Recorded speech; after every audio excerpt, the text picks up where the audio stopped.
naniniwala tayo doon sa kasabihan na habang may buhay, may Pag-asa.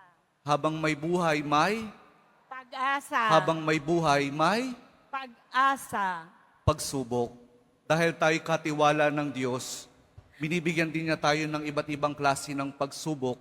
Kaya po doon sa pagsubok na yon, saka pa lang natin mauunawaan na talagang ang ating buhay ay mayroong, habang may buhay mayroong, Pag-asa.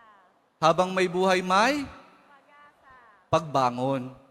Huwag niyong hayaan na kapag meron kayong pinagdaraan ng pagsubok, ay hindi kayo babangon. Kailangan meron tayong pagsumikap na pagtsatsagaan natin yung ating mga pagsubok na pinagdaraanan.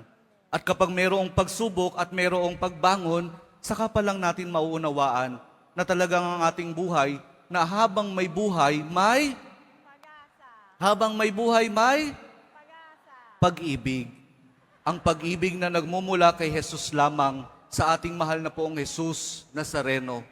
Dahil doon, kapag naunawaan natin itong mga bagay